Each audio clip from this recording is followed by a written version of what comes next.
এই দেশে এই মাটিতে গুণী মানুষের কদর এমনিতেই একটু কম হয়। এর মধ্যে সবচাইতে কম কদর, কম মূল্যায়ন হয় যে গুণী মানুষগুলোর, তাদের নাম হলো ওলামায়ে কেরাম। ওলামায়ে কেরামের যে অবদান এই সমাজ, এই দেশ, এই মাটি ও মানুষের প্রতি, সেটাকে এই সমাজে কখনো শ্রদ্ধার সাথে, কৃতজ্ঞতার সাথে খুব বেশি একটা স্মরণ করতে আমরা দেখি না।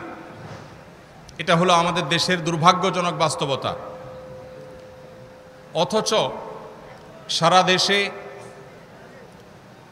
বিভিন্ন পরিসংখ্যান, বিভিন্ন রকম তথ্য দিলেও মোটামুটি প্রায় আলী এবং কওমি মিলিয়ে 50,000-এর মতো দ্বীনি শিক্ষা প্রতিষ্ঠান এদেশে আছে। এদেশের মানুষের জ্ঞান অর্জন করবার যে চাহিদা আছে, প্রয়োজন আছে, তা বিপুল সংখ্যক মানুষের সেই চাহিদা পূরণ করে থাকে এই সমস্ত দ্বীনি শিক্ষা প্রতিষ্ঠান। এই সমস্ত মাদ্রাসায় কত ছাত্র পড়াশোনা করে, কত শিক্ষার্থী আছে, এর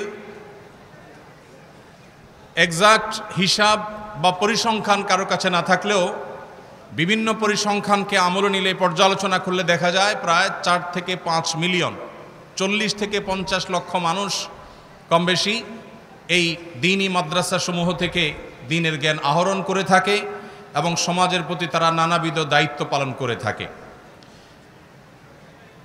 ওলামায়ে কেরামের যে সমস্ত অবদান আছে, ওলামায়েদের যে সমস্ত ইতিবাচক কর্মকাণ্ড আছে, এই সমাজ বিনির্মাণে তাদের যে ভূমিকা আছে, এটা ব্রিটিশ বিরোধী আন্দোলন থেকে নিয়ে শুরু করে আজও পর্যন্ত অনবরত, প্রতিনিয়ত ওলামায়ে কেরাম সেটি নিবেদন করে যাচ্ছেন অনেকটা নিঃস্বার্থভাবে, কোনো প্রকার স্বীকৃতি ছাড়া, কোনো প্রকার কৃতজ্ঞতা ছাড়া। সে 1824 থেকে 31-এর তিতুমিরের বাঁশের কেল্লার সংগ্রাম, 1919 থেকে 24-এর খেলাফত আন্দোলন, কিংবা তার আগে পরে যে সাম্রাজ্যবাদী শক্তিকে অপসারণ করবার জন্য ওলামায়ে কেরামের যে ত্যাগ, দিল্লির বিভিন্ন এলাকার গাছে গাছে যে ওলামাদের লাশ ঝুলেছে, ওলামায়ে কেরাম অকাতরে তাদের যে জীবন বিলিয়েছেন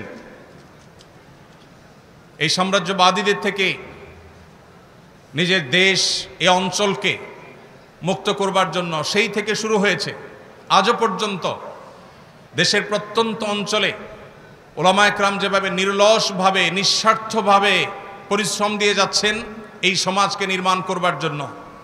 দুঃখজনক বাস্তবতা হলেও এই রাষ্ট্র কখনো ওলামায়ে কেরামের সেই অবদানকে স্বীকার করে নাই। সময়ত উপস্থিতি,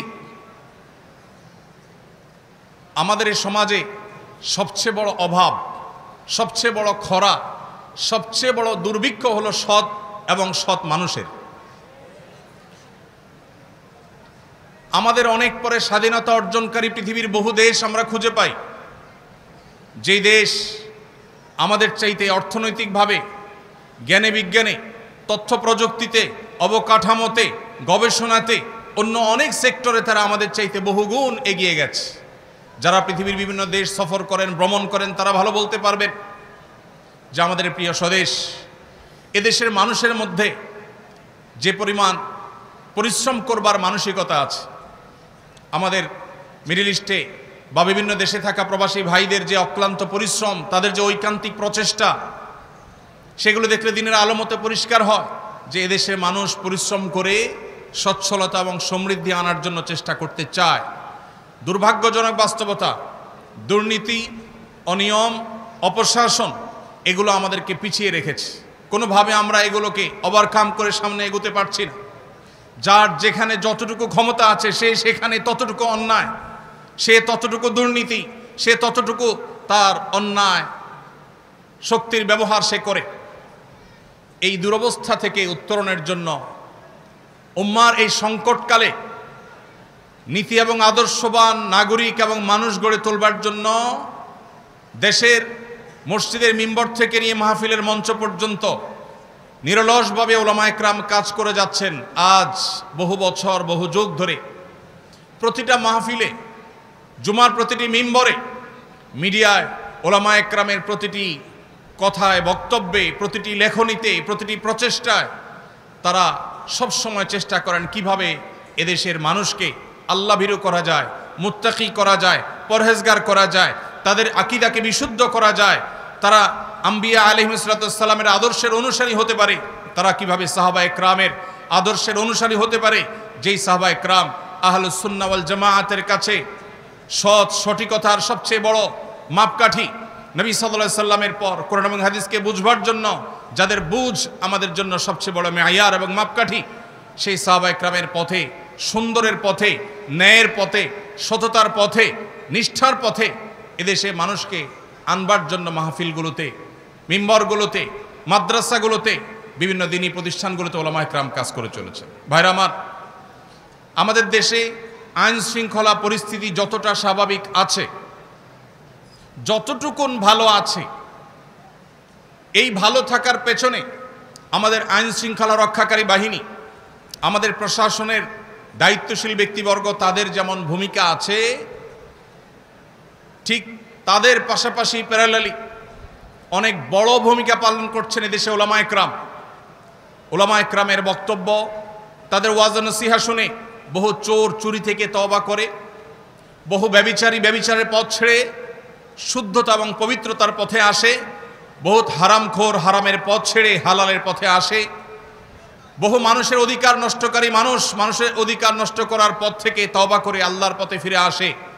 অজস্র তওবাকারী, অগণিত তওবাকারী গোটা দেশের প্রান্তে প্রান্তে ছড়িয়ে আছে, যারা হয় মিম্বরের আলোচনা থেকে, কিংবা মাহফিলের বক্তব্য থেকে, কিংবা ওলামাদের আলোচনা থেকে, কোনো দ্বীনি মাদ্রাসা থেকে, কোনো আলেমের সোহবত বা সাহচর্য থেকে, কোনো আল্লাহওয়ালার সান্নিধ্য থেকে তারা হয়তো নিজেকে আত্মশুদ্ধির পথে এনেছেন, সংশোধনের পথে এনেছেন।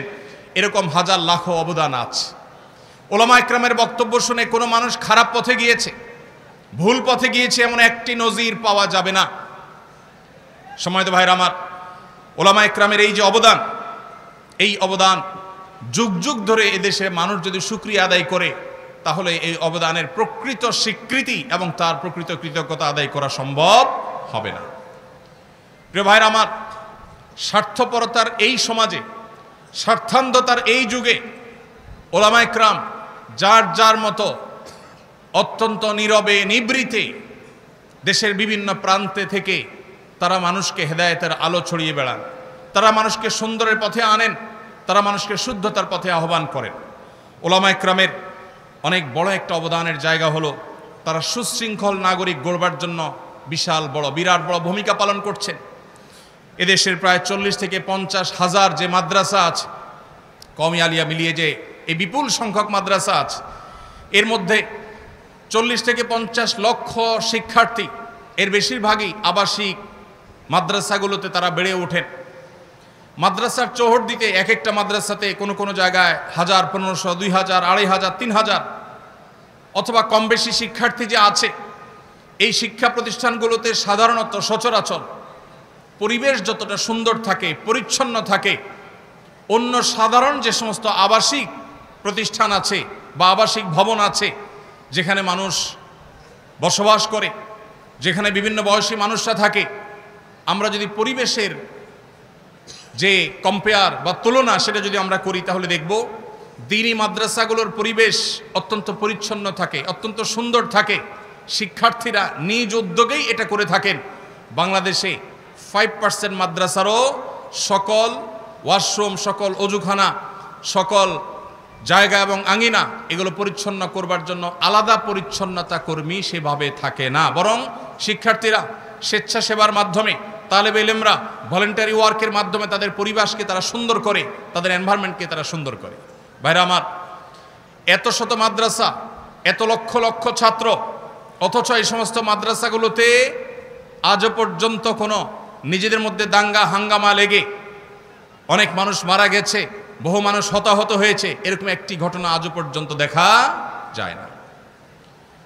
যেখানে তরুণদের বসবাস, যাদের শরীরে টকবগে রক্ত প্রবাহমান, তাদেরকে কোরআন এবং হাদিসের মাধ্যমে, কোরআন এবং হাদিসের যে অনুপ্রেরণা ইন্সপিরেশন আছে তার মাধ্যমে এদেশে ওলামায়ে কেরাম তাদেরকে যোগ্য সুশৃঙ্খল নাগরিক শান্তিকামী মানুষ হিসেবে গড়ে তুলছে। যার কারণে আমাদের থানাগুলোতে যত অপরাধমূলক মামলা হয়ে থাকে এর হয়তো 5% মামলাও এদেশে ওলামায়ে কেরাম দিনদার মানুষদের নামে সচরাচর হয় না, কেউ দেখাতে পারবে না। এভাবে একটা সমাজকে বিনির্মাণ করবার জন্য ওলামায়ে কেরাম যেভাবে দিন রাত কাজ করে যাচ্ছে, সেই তুলনায় এই রাষ্ট্র কখনো আলেমদের সেই অবদানের স্বীকৃতি দেয় নাই। প্রিয় ভাইরা আমার, আমাদের মাদ্রাসার তালেব ইলমদের সমালোচনার অনেক জায়গা থাকতে পারে, কিন্তু মাদ্রাসার তালেব ইলমরা যতটা শান্তিপ্রিয় হয়, তারা যতটা সুশৃঙ্খল হয়, সেটা মাদ্রাসার আভ্যন্তরীণ যে পরিবেশ আছে, লক্ষ লক্ষ শিক্ষার্থীরা হাজার হাজার মাদ্রাসায় তারা যে শান্তিপূর্ণভাবে বসবাস করে, এখনো পর্যন্ত, ভবিষ্যতে কি হবে আল্লাহ ভালো জানে, এখনো পর্যন্ত যে শান্তিপূর্ণ পরিবেশ এখানে বিরাজমান, অন্য সাধারণ শিক্ষা ব্যবস্থা সেটা কল্পনাও করা যায় না। সম্মানিত ভাইরা, কয়েক লক্ষ ইয়েতিম মাদ্রাসাগুলোতে তারা লালিত পালিত হয়ে থাকে। এই যে কয়েক লক্ষ, কোন কোন হিসাব অনুযায়ী 2, কোন কোন হিসাব অনুযায়ী 3 লক্ষ ইয়েতিম সারা দেশে বিভিন্ন মাদ্রাসাগুলোতে তারা আশ্রয় নেয়, তারা সেখানে বেড়ে ওঠে। যেখানে আমাদের দেশে পিতৃপরিচয়হীন কিংবা মা বাবা মারা গেছেন, অসহায় হয়ে গেছে, এই ধরনের অনেক ছোট ছোট সন্তানরা তারা হয়তো পথশিশু হিসাবে বেড়ে ওঠে। তারা পর্যাপ্ত শিশু হিসাবে তাদের যে অধিকার আছে সে অধিকারটুকু তারা পায় না। শিক্ষা তো দূরের কথা, নিয়মতান্ত্রিকভাবে একটু খাবার, একটু ভালো বাসস্থানের ব্যবস্থা তাদের হয় না।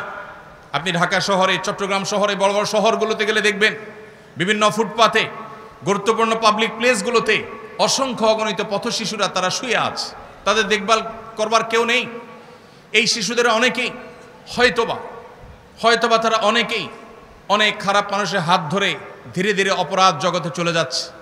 কেউ হয়তো চুরি ছিনতাইকারের দিকে চলে যাচ্ছে, কেউ হয়তো সঠিক দিশার অভাবে নানা ভুল পথে পা বাড়াচ্ছে, কেউ হয়তো মাদকের বিস্তার, মাদকের বিক্রি, বিপণন, মাদকের মার্কেটিং, সরবরাহ, এরকম চেইনের মধ্যে তারা নিজেদের অজান্তে হয়তো ঢুকে পড়ছে। তাদেরকে অসাধু চক্র নানাভাবে ব্যবহার করছে।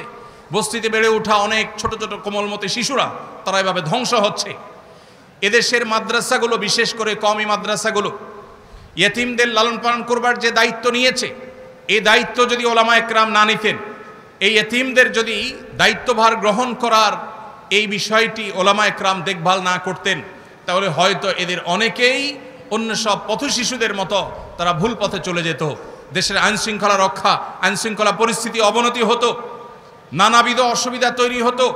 ওলামায়ে কেরামের এই যে নীরবে নিবৃতে এই যে লক্ষ লক্ষ ইয়েতিম লালন পালন, তাদের খাবার দাবার, তাদের বাসস্থান শুধু নয়, তাদেরকে দেশের সবচেয়ে দামি, সবচেয়ে ভালো মানুষ, সবচেয়ে আদর্শবান নাগরিক হিসাবে গড়ে তুলবার জন্য, সৎ মানুষ হিসাবে, নিষ্ঠাবান মানুষ হিসাবে, আল্লাহবিরা মুত্তাকি মানুষ হিসাবে গড়ে তুলবার জন্য যেভাবে ওলামায়ে কেরাম কাজ করছেন, মাদ্রাসাগুলো কাজ করছে, দুঃখজনক হলেও সত্য, তাদের সেই কাজের কোনো মূল্যায়ন, কোনো স্বীকৃতি আজও পর্যন্ত এই রাষ্ট্র অথবা রাষ্ট্রকে যারা ধারণ করে তারা কখনো আজও পর্যন্ত দেয়নি। সম্মানিত ভাইরা, ওলামায়ে কেরাম সামাজিক কুসংস্কারের বিরুদ্ধে যে সংগ্রাম চালাচ্ছেন, ধর্মের নামে অধর্ম কিংবা মানুষকে ভুল ভ্রান্ত আকীদা বিশ্বাস থেকে ফিরিয়ে এনে ইসলামের শুদ্ধ সঠিক চিন্তাধারার উপরে, সহি এবং বিশুদ্ধ আকীদার উপরে উঠাবার জন্য ওলামায়ে কেরাম যে পরিশ্রম করছেন, এর জন্য সাধারণ মানুষ কোনো চাঁদা তাদের দেয় না। তারা আল্লাহর খাতিরে, নবীদের যে চেতনা ছিল ইন আজরিয়া ইল্লা আলাল্লাহ, সেই চেতনায় উজ্জীবিত হয়ে তারা নিরলসভাবে এদেশের মানুষকে কুসংস্কার থেকে মুক্ত করবার জন্য কাজ করে যাচ্ছেন। বহু কুসংস্কার আছে, সামাজিক কুসংস্কার, যেই কুসংস্কারগুলো এই সমাজ থেকে ঝেঁটিয়ে বিদায় করেছেন মূলত ওলামায়ে কেরাম।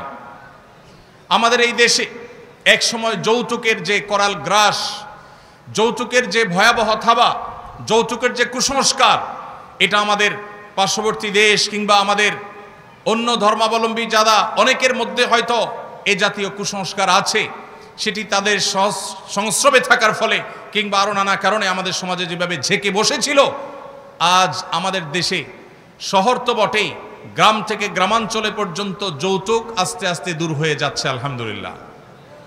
এই যে যৌতুককে জাদুঘরে পাঠানোর যে ভূমিকা, সবচেয়ে বড় ভূমিকা পালন করেছে ওলামায়ে কেরাম। সমাজে আরো বহু অপরাধ আছে, যে অপরাধগুলো দূর করবার জন্য বা কমিয়ে আনবার জন্য আমাদের দেশের বিভিন্ন বিভাগ, বিভিন্ন সেক্টর, বিভিন্ন বাহিনী, বিভিন্ন জায়গা থেকে বিভিন্ন দায়িত্বশীল ব্যক্তিবর্গ, দায়িত্বশীল প্রতিষ্ঠানগুলো কাজ করছে। কিন্তু যৌতুক যে আমাদের সমাজ থেকে বিদায় হতে চলেছে, যৌতুক যে একটা ঘৃণার বিষয়ে পরিণত হয়েছে, যৌতুক দেওয়া নেওয়াকে সামাজিকভাবে যে অত্যন্ত খারাপ জিনিস মনে করা হয়, এই মনে করার পেছনে, এই ন্যারেটিভ বয়ান দাঁড় করাবার পেছনে একচ্ছত্র এবং একক অবদান শুধুই ওলামায়ে কেরামের। এরকম অগণিত এরকম বহু কুসংস্কার এই সমাজ থেকে ঝেঁটে বিদায় করেছেন ওলামায়ে কেরাম। কিন্তু ওলামায়ে কেরামের সে সমস্ত অবদানের তেমন কোনো স্বীকৃতি আপনি কখনো শুনতে পাবেন না। প্রিয় ভাইরা আমার, দ্বীনি শিক্ষা প্রতিষ্ঠানগুলো, মসজিদ মাদ্রাসাগুলোর মাধ্যমে মধ্যপ্রাচ্য এবং পৃথিবীর বিভিন্ন প্রান্ত থেকে বিভিন্ন মানুষজনকে ওলামায়ে কেরাম বিভিন্ন সময় দাওয়াত দিয়ে আনেন। অনেক ব্যবসায়ী, অনেক দানবীর, অনেক আল্লাহ ভীরু, তারা আল্লাহর খাতিরে এদেশে আসেন। অজস্র অগণিত তারা টিউবওয়েল, তারা মসজিদ মাদ্রাসা, তারা অবকাঠামো, কালভার্ট, অনেক ক্ষেত্রে তারা অবদান রেখেছেন। কি পরিমাণ টাকা শুধুমাত্র বাহির থেকে এই দেশে এনেছেন ওলামায়ে কেরাম, সেটার হিসেব, প্রকৃত হিসেব কেউ আজও পর্যন্ত করেছে বলে আমার জানা নেই। কোনো পরিসংখ্যান, কোনো গবেষণা আজও পর্যন্ত ওলামায়ে কেরামের সে অবদানকে তুলে আনতে পারেনি। যদি আনা হয়, আমার বিশ্বাস চোখ কপালে ওঠার মতো একটি বিষয় হবে এটি, যে পরিমাণ বিদেশি মুদ্রা বা যে পরিমাণ বিদেশি দান ওলামায়ে কেরাম এদেশে এনেছেন, এদেশের কাজে বিভিন্ন এনজিওগুলো, ইসলাম বিরোধী অপশক্তিগুলো, পশ্চিমাদের বিভিন্ন এজেন্টরা, তারাও বিদেশ থেকে ফান্ড আনে। কিন্তু সেই ফান্ড, সে সমস্ত তহবিল এদেশে মানুষের চিন্তা, চেতনা, বিশ্বাস, ঈমান, শিক্ষা, সংস্কৃতি, কৃষ্টি, কালচার, এগুলোর বিরুদ্ধে পশ্চিমা সংস্কৃতিকে আরোপ করবার জন্য, চাপিয়ে দেওয়ার জন্য, প্রতিষ্ঠিত করবার জন্য সে সমস্ত তহবিল তারা এনে থাকে, ব্যবহার করে থাকে। কিন্তু ওলামায়ে কেরাম যে সমস্ত তহবিল আনেন, সেগুলো এনে তারা এদেশে ইয়েতিমদের লালন পালন করেন, মসজিদ মাদ্রাসা গড়ে তোলেন, সেখান থেকে সৎ যোগ্য নাগরিক গড়ে তোলার চেষ্টা করেন। আমাদের এই দেশকে যদি সমৃদ্ধ করতে হয়, এ দেশকে যদি সচ্ছল করতে হয়, এ দেশকে যদি বিশ্বের দরবারে মাথা উঁচু করে দাঁড় করাতে হয়, তাহলে শুধুমাত্র যোগ্যতা যথেষ্ট নয়। একদিকে তাদের যোগ্যতা যেমন লাগবে, অপরদিকে নাগরিকদেরকে সৎ মানুষ হিসেবে গড়ে তুলতে হবে।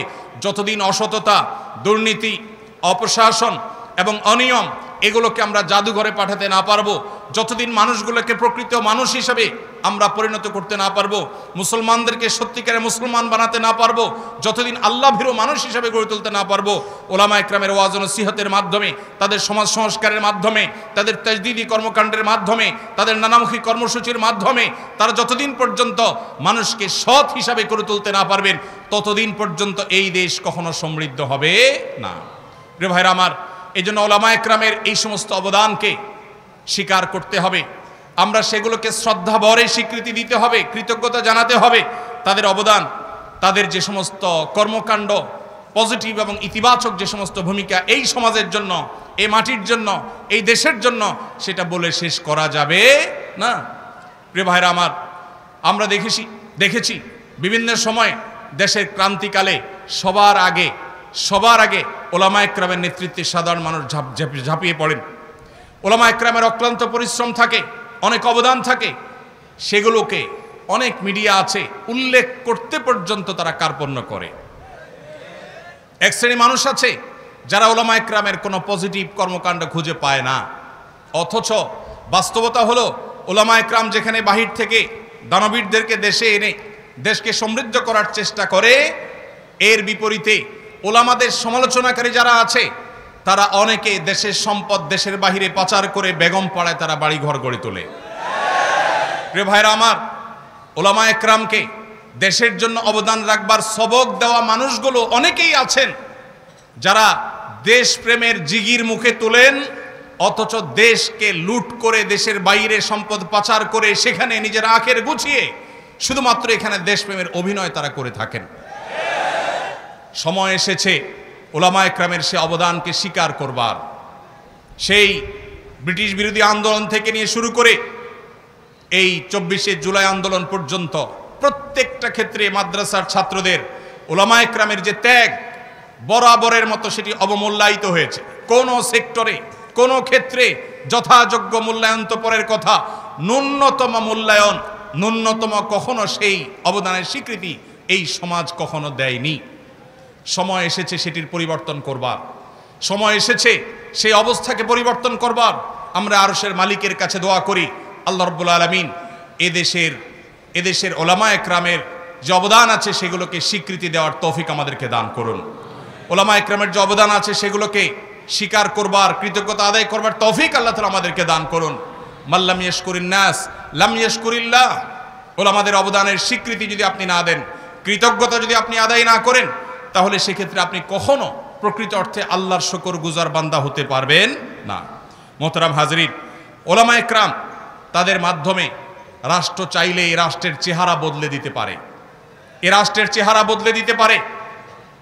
3.5 থেকে 4 লক্ষ মসজিদ দেশে আছে। 3.5 থেকে 4 লক্ষ মসজিদ দেশে আছে।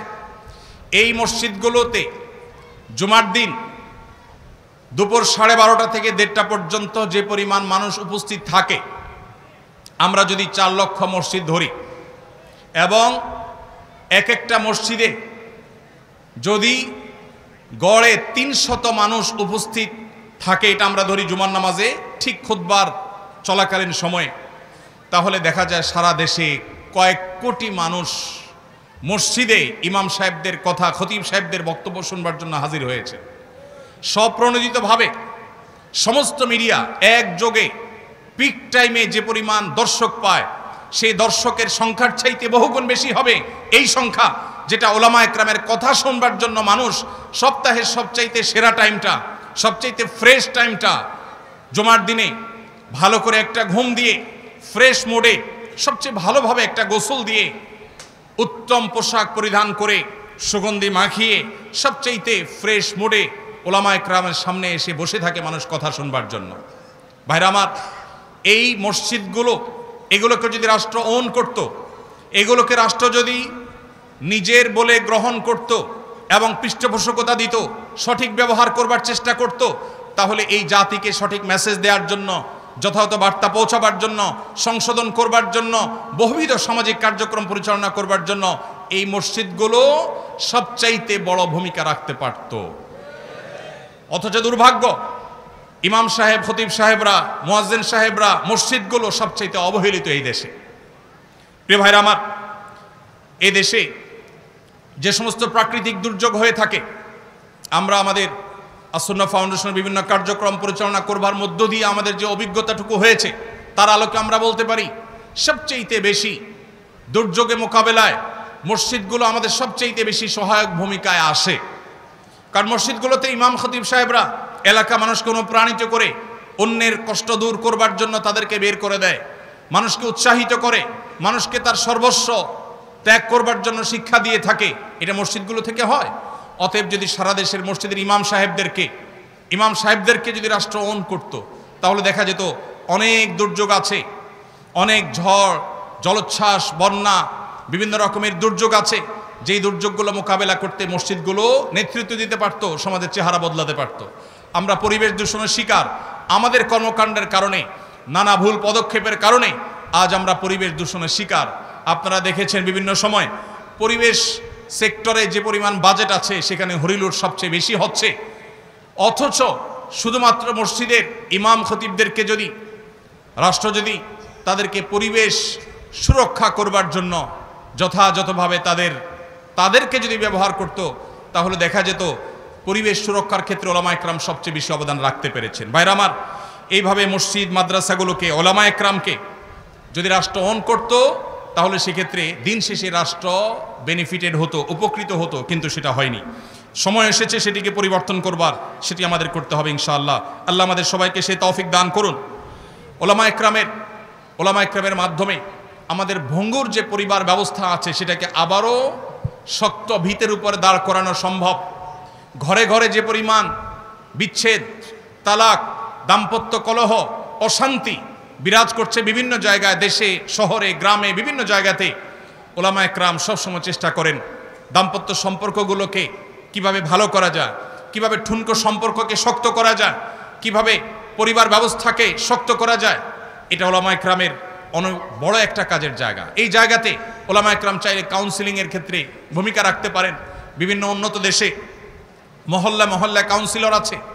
আজ যে পরিমাণ দিন থেকে দূরে সরার ফলে, কোরআন এবং হাদিস থেকে দূরে সরে যাওয়ার কারণে আমাদের মধ্যে ডিপ্রেশন, ফ্রাস্ট্রেশন, যে পরিমাণ আমাদের মধ্যে হতাশা, বিষণ্ণতা এগুলো বাড়ছে, যে পরিমাণ আত্মহত্যা করার প্রবণতা বাড়ছে বিশেষ করে তরুণদের মধ্যেও, ওলামা একরামকে যদি কাউন্সিলিংয়ের জন্য যোগ্য করে তোলা হতো, তাদেরকে যদি এর জন্য দায়িত্ব দেওয়া হতো, তাদের মাধ্যমে যদি সমাজকে এভাবে উপকৃত হওয়ার সুযোগ করে দেওয়া হতো, আমার বিশ্বাস তাহলে সেক্ষেত্রে দিন শেষে এদেশে মানুষ উপকৃত হতো।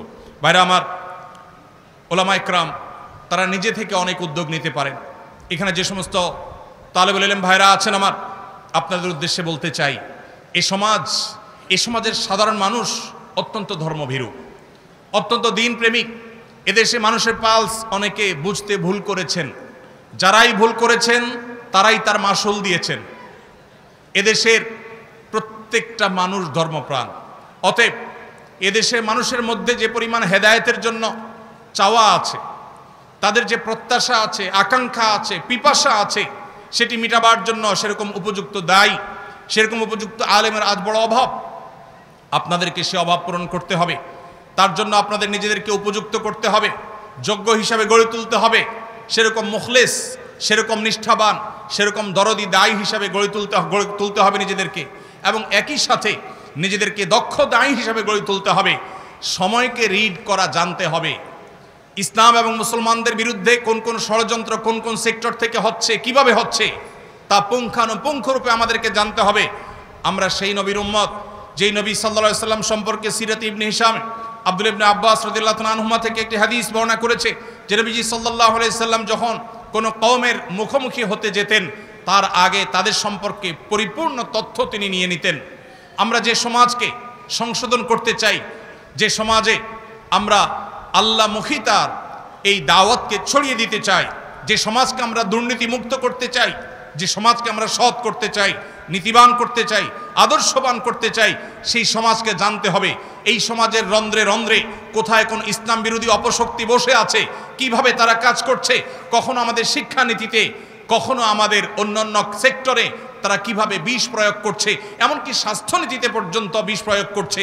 আমাদের তরুণদেরকে, আমাদের কিশোরদেরকে, আমাদের শিশুদেরকে, আমাদের মা বোনদেরকে, আমাদের মহিলাদেরকে, বিভিন্ন সেক্টরের মানুষদেরকে কিভাবে তারা টার্গেট করছে, কিভাবে লক্ষ্যবস্তুতে পরিণত করছে, কিভাবে এদেশে বিবাহ বহির্ভূত হারাম সম্পর্ককে নরমালাইজ করার জন্য কাজ করেছে এবং অনেকখানি তারা সফল হয়ে গেছে, কিভাবে সমকামিতাকে তারা নরমালাইজ করবার জন্য এখন কাজ করছে, নানান শব্দের মার পেছে, নানান স্লোগানের মার পেছে, নানা পরিভাষার মার পেছে, তারা কিভাবে সেটাকে সমাজের রন্ধ্রে রন্ধ্রে প্রবেশ করিয়ে দিচ্ছে।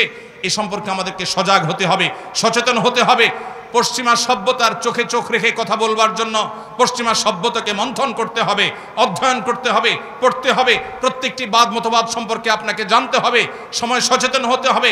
প্রয়োজন আপনাকে ইংরেজি ভাষা শিখতে হবে, বাংলা ভাষা আপনাকে শুদ্ধ উচ্চারণ, প্রমিত উচ্চারণ করা শিখতে হবে।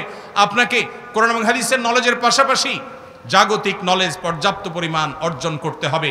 তাহলে ইনশাআল্লাহ আপনি জাতির নেতৃত্বের আসনে আসতে পারবেন, এই জাতির সংশোধনের কাজে আপনি ভূমিকা রাখতে পারবেন। আমি আবারও বলছি, চেয়ে আছে গোটা দেশের মানুষ। আজ কলেজ বিশ্ববিদ্যালয়গুলোর দিকে তাকালে দেখা যায় তরুণদের মধ্যে কিভাবে ইসলামের প্রতি জাগরণ ঘটেছে। জুলাই আন্দোলনে আমরা লক্ষ্য করেছি কিভাবে স্কুল কলেজ পড়ুয়া আমার তরুণ বন্ধুরা তারা মাঠে ময়দানে, তারা রাস্তায় দাঁড়িয়ে জামাতের সাথে সালাত আদায় করেছেন, তারা কিভাবে আল্লাহু আকবার ধ্বনি উচ্চারণ করেছেন, কিভাবে তারা তাদের ধার্মিকতা, তাদের দিনদারিতা, তাদের ঈমানকে প্রকাশ করেছেন, তাদের কর্মকাণ্ডের মধ্য দিয়ে সেটি প্রকাশ করেছে, সেটি ফুটে উঠেছে। আজ এই জাতির বিপুল অংশ, বিশেষ করে উদীয়মান তরুণদের বড় অংশ, তারা ইসলামের ছায়াতলে এসেছে বা আসার জন্য অপেক্ষমান আছে। আর যারা এখনো আসেনি, তারা পশ্চিমা সভ্যতার যে অপশক্তি আছে সেটার ছোবলে থাবায় তারা আজ ধুকে ধুকে মরছে। পারিবারিকভাবে তারা অনেকে অশান্তিতে মরছেন, অনেকে দাম্পত্য কলহে ভুগছেন, অনেকে বিভিন্ন রকমের মানসিক যন্ত্রণায় ভুগছেন, ডিপ্রেশনে, ফ্রাস্ট্রেশনে ভুগছেন, হতাশায় ভুগছেন, আত্মহত্যার পথে পা বাড়াচ্ছেন, ভুল পথে চলে যাচ্ছেন। তারা অনেকেই আছেন যারা ইসলামের জন্য হয়তো নিজের অজান্তে তারা অপেক্ষা করছেন, কোরআনের দাওয়াতের জন্য, সুন্নাতে রাসূলের দাওয়াতের জন্য, সুন্নাতে সাহাবার দাওয়াতের জন্য তারা অপেক্ষমান আছেন। তাদের সেই পিপাসা নিবারণ করবার জন্য আজ বড় বেশি দরকার এক ঝাঁক তরুণ সেরকম আলেমের।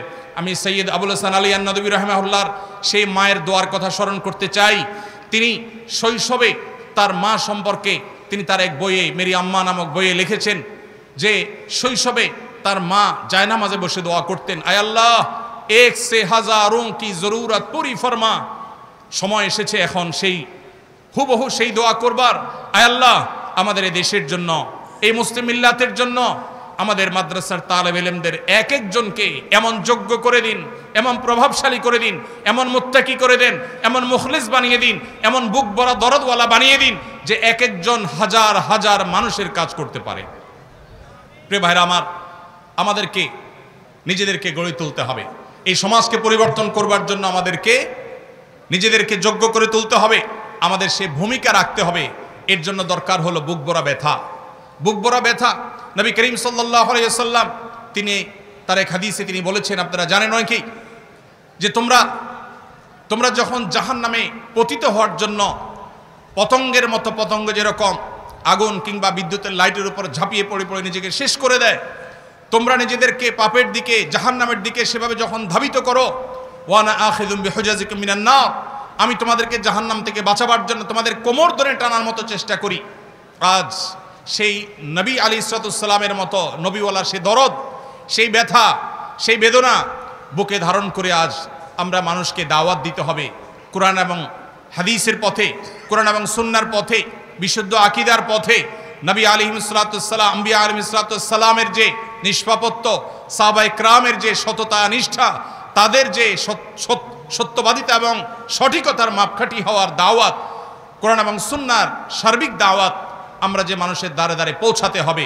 আমরা যে দেশের মানুষের যে আইডেন্টিটি পরিবর্তন করে দেওয়া হয়েছে, আজ মুসলমানের সন্তান নিজেকে পরিচয় দেয় তার পেশা দিয়া, মুসলমানের সন্তান আজ ক্যারিয়ারিস্টিক হয়ে গেছে অনেক ক্ষেত্রে। তার যে আসল আইডেন্টিটি, তার রবের সাথে যে সম্পর্ক, তার পালনকর্তার সাথে যে পরিচয়, দিন শেষে তার সবচেয়ে বড় পরিচয় যে সে আব্দ, সে গোলাম, সে দাস, মহামনিবের, মহামালিকের, সেই জিনিসটি আজ এদেশে মানুষ ভুলে গেছে। পশ্চিমা সভ্যতা, পশ্চিমা সংস্কৃতির থাবায় সেটা ভুলিয়ে দেওয়া হয়েছে, কখনো শিক্ষার নামে, কখনো উন্নয়নের নামে, কখনো নানা নামে। আমাদের ভাই বোনদেরকে যখন ইসলাম থেকে অনেকটা দূরে সরিয়ে দেওয়া হচ্ছে, তারা নামে মাত্র মুসলমান হচ্ছে, কেউ হয়তো জুমা পড়ছেন, কেউ হয়তো 2-4 ওয়াক্ত পড়ছেন, কেউ হয়তো নামাজ পড়ছেন, অন্য ক্ষেত্রে তার ইসলাম পালনের কোনো খবর নেই, কোনো আগ্রহ নেই, কোনো তার ভিতরে ন্যূনতম প্রচেষ্টা নেই, সেই চেতনা নেই, সেই ধারণা পর্যন্ত নেই। সে মানুষগুলোকে পরিপূর্ণ ইসলামের পথে আনার কাজ আমাদেরকে করতে হবে এবং তার জন্য নিজেকে উপযোগী করতে হবে এবং নিজের মধ্যে সেই দরদ, সেই যোগ্যতা, সেই বহুমুখী প্রতিভা, সময়কে জানার মতো যোগ্যতা, সমসাময়িক জ্ঞান যতটুকু না জানলে নয় সেটা আমাদেরকে অর্জন করতে হবে। লিডারশিপ কোয়ালিটি আমাদের মধ্যে আনতে হবে। লিডারশিপ কোয়ালিটি না আনলে আমরা শুধুই কোরআন এবং হাদিসের কথা মানুষকে শুধু বলবো, কিন্তু আমরা সমাজের নেতৃত্বের আসনে আসতে পারবো না। কোরআন হাদিসের মধ্যে লিডারশিপ আছে, সেটাকেই শুধুমাত্র আলাদা করে আমাদেরকে ধারণ করতে হবে, শিখতে হবে, অর্জন করতে হবে। আর সে আজিমের মালিকের কাছে দোয়া করি, আল্লাহ রাব্বুল আলামিন আমাদের তালেব ইলমদেরকে, আমাদের উলামায়ে কেরামকে এই সমাজকে পরিবর্তনকারী হিসাবে পরিবর্তন করবার জন্য যত যোগ্যতা প্রয়োজন, যত নিষ্ঠা প্রয়োজন, যত ইখলাসের প্রয়োজন, যত দরদের প্রয়োজন, আল্লাহ রাব্বুল আলামিন আমাদের সবাইকে সেই দরদ, সেই ইখলাস, সেই নিষ্ঠা, সেই যোগ্যতা দান করুন। এই মাটিকে আল্লাহ তাআলা দ্বীনের জন্য, ঈমানের জন্য, কোরআনের জন্য, সুন্নাহর জন্য আল্লাহ তাআলা কবুল এবং মঞ্জুর করুন। বাবুনগর মাদ্রাসা এটা বাংলাদেশের অন্য সাধারণ 10টি মাদ্রাসার মতো একটি মাদ্রাসা নয়। এটা বিশাল বড় এক বিপ্লবের সূতিকাগার। এখান থেকে বহু বিপ্লবের সূচনা, এখান থেকে জাতির ঈমান আমলের প্রহরা যেভাবে হয়ে থাকে সেটা খুবই বিরল একটি ব্যাপার। আল্লাহ রাব্বুল আলামিনের কাছে দোয়া করি, আল্লাহ রাব্বুল আলামিন আমাদেরকে সেই চেতনা, সেই ঈমানি দায়িত্ব আমাদেরকে আমরণ পালন করবার তৌফিক দান করুন। দ্বীনি প্রতিষ্ঠানগুলো, উলামায়ে কেরামের যে অবদান, সেটাকে এই সমাজ, এই জাতিকে আল্লাহ তাআলা পরিপূর্ণভাবে স্বীকৃতি দেওয়ার, কৃতজ্ঞতা আদায় করার, উলামায়ে কেরাম তাদের সবটুকুন দেওয়ার সুযোগ যেন লাভ করেন, সেই তৌফিক আমাদের সবাইকে আল্লাহ তাআলা দান করুন। আল্লাহ রাব্বুল আলামিন গোটা দুনিয়ার মাজলুম যে মানবতা আছে, মুসলিম মা বোনরা আমাদের, ভাই বোনেরা আমাদের যে যে প্রান্তে আজ মাজলুম আছে, আরশে আজিমের মালিকের কাছে ফরিয়াদ করি আল্লাহ রাব্বুল আলামিন তাদের সবাইকে আল্লাহ রাব্বুল আলামিন তার গায়বী নুসরত দান করুন, যেভাবে আসহাবে বদরকে আল্লাহ তাআলা করেছেন। আল্লাহ রাব্বুল আলামিনের কাছে কায়মনা বাক্যে দোয়া করি, আল্লাহ তাআলা এই মাহফিলকে, এই জলসাকে কবুল এবং মঞ্জুর করুন, আমাদেরকে কোরআন এবং সুন্নাহর অনুসারী হওয়ার তৌফিক দান করুন, আল্লাহ রাসূল সাল্লাল্লাহু আলাইহি ওয়াসাল্লাম সাহাবা ইকরামের অনুসারী হওয়ার তৌফিক দান করুন। আমাদের সবাইকে ইত্তেবায়ে সুন্নাহ, সুন্নাতে রাসূল এবং সুন্নাতে সাহাবার পরিপূর্ণ ইত্তেবা এবং অনুকরণ করার তৌফিক দান করুন। আমি আবারও শুকরিয়া জানাচ্ছি আমাদের সম্মানিত মুরব্বিয়ানে আযামের প্রতি, যারা আমাকে কিছু কথা বলবার সুযোগ করে দিয়েছেন, যাদের বদান্যতার কারণে, তাদের হোসনে জনার কারণে আমি হয়তো কিছু কথা বলবার সুযোগ পেয়েছি। ইন আসাবতু ফামিনাল্লাহ, যদি আমি সঠিক কিছু বলে থাকি সেটি আল্লাহর তরফ থেকে, ওয়াইন আখতাতু ফামিন্নী ওয়া মিনাশ শাইতান, যদি ভুল কিছু করে থাকি, বলে থাকি, সেটি শয়তান বা আমার তরফ থেকে।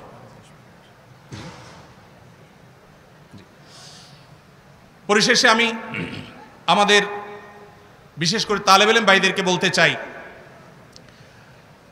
আস-সুন্নাহ ফাউন্ডেশন সারা বাংলাদেশে যেভাবে কাজ করেছে, এই এলাকাতে ফটিকছড়ি থানাতে, নাজিরহাটের আশেপাশে বিভিন্ন জায়গায় আস-সুন্নাহ ফাউন্ডেশনের কাজ এখনো চলমান আছে আলহামদুলিল্লাহ। শুধুমাত্র আপনাদের এই থানাতে বন্যায় গৃহহারাদের যে পরিমাণ ঘর আস-সুন্নাহ ফাউন্ডেশন বানিয়ে দিয়েছে, সেগুলো ইনশাআল্লাহ আমরা আগামী কয়েকদিনের মধ্যে হয়তো চাবি হস্তান্তর করব মালিকদের কাছে। এভাবে সারা দেশের প্রত্যেকটা সেক্টরে আমরা কাজ করছি। আমার তালেব ইলম ভাইদেরকে আমি বলতে চাই, এই দেশে আমাদের মা বোনরা কেউ যদি জুলুমের শিকার হন, তাদেরকে মুক্ত করবার দায়িত্ব কি আমাদের না বামদের? কিন্তু আমরা সেই দায়িত্ব কতটা পালন করি? এদেশের শিশুরা যদি নিগৃহীত হয়, শিশুদের অধিকার যদি নষ্ট হয়, তাহলে সেক্ষেত্রে সেই অধিকার আদায় করবার দায়িত্ব কি আমাদের নাকি বামদের? কিন্তু আমাদের শিশু অধিকার প্রতিষ্ঠার সংগঠন কয়টা আছে? এদেশে মানুষের দুর্যোগে দুর্বিপাকে সবার আগে ঝাঁপিয়ে পড়ে সবচেয়ে বেশি ভূমিকা রাখার দায়িত্ব কর্তব্য আমাদের। এদেশের সাধারণ মানুষ ধর্মপ্রাণ, তারা ওলামাদেরকে যতটা বিশ্বাস করেন, ওলামাদেরকে যতটা ভালোবাসেন, আলেমদের প্রতি যতটা আস্থা রাখেন, এদেশের কোন সেক্টরে মানুষের প্রতি তার সিকি ভাগও আস্থা রাখেন না। এটা বিভিন্ন সময় আমরা দেখেছি, যখন আমাদের বার্মা থেকে মাজলুম মা বোনরা এদেশে আশ্রয় নিয়েছে। দেশের প্রতিটি অঞ্চল থেকে ওলামা একরাম, মসজিদের ইমাম খতিবদের নেতৃত্বে মানুষ ঝাঁপিয়ে পড়েছে সেই আগত মেহমানদের মেহমানদারি করবার জন্য, সে আগত মেহমানদের কষ্ট লাঘব করবার জন্য। দুর্ভাগ্যজনক বাস্তবতা হলো, ওলামা একরাম যখন কঠিন সময়ে সবার আগে হাল ধরেছেন, এরপর একটা সময় ওলামাদের অনেককে সেখান থেকে বিতাড়ন করা হয়েছে। সেগুলো বিভিন্ন এনজিওরা দখল করেছে, তাদের মতো সেখানে নানা কর্মকাণ্ড তারা পরিচালনা করছে। ধর্মান্তকরণ থেকে নিয়ে এমন কোনো কর্মকাণ্ড খুব কম আছে যে কর্মকাণ্ড সেখানে পরিচালনা অনেকে করছে না। সমকামিতার বিস্তার পর্যন্ত সেখানে আজ ঘটানো হচ্ছে, অথচ ওলামা একরাম নির্লসভাবে সে কাজটা শুরু করেছেন। ঠিক একইভাবে আমাদের এই সমাজে শ্রমিক ভাইয়েরা যদি কখনো বিপদে পড়েন, তারা যদি কখনো কষ্টে পড়েন, আমাদের মিম্বরগুলোতে কথা বলতে হবে, তাদের পাশে আমাদেরকে দাঁড়াতে হবে, যে কোনো মাজলুমদের পাশে আমাদের দাঁড়াতে হবে। আমরা তো সেই রাসূলের উম্মত, যে রাসূল সাল্লাল্লাহু আলাইহি সাল্লাম বলেছেন, উনসুর আখাকা যালিমান আও মাজলুমা, তোমার ভাইয়ের সাহায্য তুমি করো, তিনি জালেম হোক আর মাজলুম হোক। সাহাবীরা প্রশ্ন করলেন, হে আল্লাহর রাসূল, কেউ যখন জালিম হয়, কেউ যখন মাজলুম হয়, তাকে সাহায্য করার অর্থ তো বোঝা যায় তাকে জুলুম থেকে রক্ষা করবার জন্য ভূমিকা রাখার মাধ্যমে তার সাহায্য করা হয়। কিন্তু কেউ যখন জালিম হয়, এই জালেম এবং অত্যাচারীকে আবার কিভাবে সাহায্য করা হবে? নবী আলাইহিস সালাম বলেছেন, অত্যাচারী বা জালেমকে সাহায্য করার মানে হলো অত্যাচারী ব্যক্তির অত্যাচারকে থামানো, তার অত্যাচার থেকে তাকে নিবারণ করা, নিবৃত করার চেষ্টা করা, এটাই হলো তার প্রতি সাহায্য করা। তার প্রতি সবচেয়ে বড় সহানুভূতি হলো তার জুলুমকে বন্ধ করা, কারণ আয-যুলমু যুলুমাতুন ইয়াওমাল কিয়ামা। প্রিয় ভাইরা আমার, সমাজে কোথাও অন্যায় হবে, অবিচার হবে, ওলামা একরামকে, ইমাম সাহেবদেরকে সেরকম বলয় গড়ে তুলতে হবে, সেরকম সমাজ গড়ে তুলতে হবে যেই সমাজ প্রতিরোধ করে। আইন হাতে তুলে নেওয়ার কথা বলছি না, কিন্তু অন্যায় বন্ধে ভূমিকা রাখা, জুলুম প্রতিরোধে ভূমিকা রাখা, এটার জন্য ওলামাদেরকে নেতৃত্ব দিতে হবে। কখনো শ্রমিকদের প্রতি জুলুম হলে ওলামাদেরকে সবার আগে এগিয়ে আসতে হবে। শিশুদের প্রতি জুলুম হলে, শিশুদের অধিকার যদি খর্ব করা হয়, সবার আগে আলেমদেরকে এগিয়ে আসতে হবে। শিশুদের অধিকার পশ্চিমা ন্যারেটিভের আলোকে আমরা প্রতিষ্ঠা করতে পারা ডিপ্রেশনে ভুগছে, ফ্রাস্ট্রেশনে ভুগছে, শিশুদের মধ্যে আত্মহত্যার প্রবণতা ভয়ঙ্কর লেভেলে বেড়েছে। এর অন্যতম বড় একটা কারণ হলো আল্লাহর দেওয়া সিস্টেমের বাইরে গিয়ে উন্নতির নামে সেখানে আজ নারী পুরুষদের মধ্যে আল্লাহর সৃষ্টিগত যে ভেদাভেদ আল্লাহ রেখেছেন সেই ভেদাভেদটুকু দূর করে দেওয়ার চেষ্টা করা হচ্ছে। পরিবার ব্যবস্থাপনাকে ভেঙে ফেলা হচ্ছে, নানাভাবে চক্রান্ত করে শিশুদেরকে মাতৃস্নেহ থেকে দূরে রাখা হচ্ছে। অতএব একটি শিশু মায়ের কোলে বেড়ে ওঠা তার জন্য যতটা আনন্দদায়ক, যতটা উপভোগ্য, কোনো অবস্থাতেই অন্য কোনো কেয়ারটেকার, অন্য কোনো মানুষের কাছে বেড়ে ওঠা তার জন্য উপযোগী নয়। তো শিশুদের অধিকার নিয়ে আমাদেরকে কথা বলতে হবে, শ্রমিকদের অধিকার নিয়ে আমাদের কথা বলতে হবে, অন্যায়ের বিরুদ্ধে, জুলুমের বিরুদ্ধে, জালেমের বিরুদ্ধে আমাদেরকে কথা বলতে হবে। বিদেশি অপশক্তিগুলোর যে সমস্ত ষড়যন্ত্র আছে এগুলোর বিরুদ্ধে আমাদেরকে ভূমিকা রাখতে হবে, শুধু কথা বললেই চলবে না, আমাদেরকে কাজ করতে হবে, সমাজ বিনির্মাণে কাজ করতে হবে, সমাজ সেবা কাজ করতে হবে। একজন আদর্শ মসজিদের ইমাম যদি চান তার মসজিদের এলাকা, তার মসজিদের চৌহদ্দির মধ্যে তিনি অগণিত সেবামূলক কাজ করতে পারেন, সামাজিক কাজ করতে পারেন, সমাজের চেহারা বদলে দিতে পারেন। মসজিদের ধনীদের লিস্ট যেরকম আছে, তালিকা যেরকম আছে, গরিবদের তালিকা রাখতে পারেন, গরিবদের অভাব মোচনের জন্য গরিবদের সাথে, ধনীদের সাথে গরিবদেরকে ভাগ বন্টন করে দিতে পারেন, যাতে করে গরিবরা ধনীদের থেকে উপকৃত হতে পারে। আশেপাশের যে সমস্ত পরিবেশ বিপর্যয়ের শিকার হচ্ছে সেই পরিবেশগুলোকে উন্নত করতে পারেন। পরিবেশকে ভালো করবার জন্য ওলামায়ে কেরাম তরুণদেরকে নেতৃত্ব দিয়ে অনেক কিছু করতে পারেন। আমরা বহু আলেমদেরকে দেখেছি দেশে, আলহামদুলিল্লাহ, অনেক ওলামায়ে কেরাম তারা বিভিন্ন ক্ষেত্রে বিভিন্ন জায়গায় মসজিদে শুধুমাত্র মিম্বর থেকে নেতৃত্ব দিয়ে যুবক এবং তরুণদেরকে নিয়ে এলাকার চেহারা তারা পরিবর্তন করেছেন। আমরা আজ সে কাজ করবার সময় এসেছে, সে কাজ আমাদেরকে করতে হবে। আমরা দোয়া করি আল্লাহ রাব্বুল আলামিন আমাদেরকে সেরকম বহুমুখী যোগ্যতা অর্জন করবার তৌফিক দান করুন। আপনারা যারা তরুণরা আছেন, বিশেষ করে তালেবুল ইলমরা আছেন, যারা অনেকে হয়তো একটি সুপ্ত প্রশ্ন আপনাদের মনে আছে, কিভাবে আমরা আস-সুন্নাহ ফাউন্ডেশনের মতো দাতব্য প্রতিষ্ঠান গড়ে তুলতে পারি। আমি আপনাদেরকে বলতে চাই, এ ধরনের প্রতিষ্ঠান করবার জন্য আমরা মনে করি সবচেয়ে বেশি প্রয়োজন টাকার, অথচ এটা হলো আমাদের সবচেয়ে বড় ভুল। আমাদের সবচেয়ে বেশি প্রয়োজন হলো ঐকান্তিক প্রচেষ্টার এবং সিরিয়াসনেসের। আমরা যদি সেটা যথাযথভাবে করতে পারি, ইখলাস এবং নিষ্ঠার সাথে, যেই কাজ করতে টাকা লাগবে না সেই সেবার কাজটা আপনি শুরু করে দেন। এলাকায় একটা রাস্তা ভাঙা আছে, কয়েকজন যুবককে নিয়ে আপনি সেই রাস্তাটা মেরামত করার কাজে লেগে যান। এলাকার কোথাও ময়লা পড়ে আছে, সেই ময়লা যথাস্থানে নিয়ে ফেলে মাটিতে পুঁতে কিংবা আগুনে পুড়িয়ে এলাকাটাকে আপনি পরিবেশকে দূষণমুক্ত করেন। এটার জন্য আপনার টাকার প্রয়োজন হবে না। বহু মানুষ হয়তো কষ্টে আছে, একটু শারীরিক পরিশ্রম দিয়ে তার কষ্ট আপনি দূর করতে পারেন, এটার জন্য টাকার প্রয়োজন হবে না। অনেক তরুণরা আছে আস-সুন্নাহ ফাউন্ডেশনের বিভিন্ন প্রজেক্ট থেকে তাদেরকে সুবিধা পাওয়ার জন্য অনলাইনে ফর্ম পূরণ করে দেন, ফাউন্ডেশনের সাথে কানেক্টেড করে দেন, এর মাধ্যমে আপনি সেবামূলক কাজ করতে পারেন। এরকম আরও বহু প্রতিষ্ঠান আছে, সেগুলোর মাধ্যমে আপনি করতে পারেন। অতএব আমি আমার তরুণ বন্ধুদেরকে, বিশেষ করে তালেবে ইলমদেরকে বলতে চাই, সমাজ সেবামূলক কাজ অথবা যে কোনো কাজ করবার জন্য টাকা এটা কখনো ফ্যাক্টর নয়।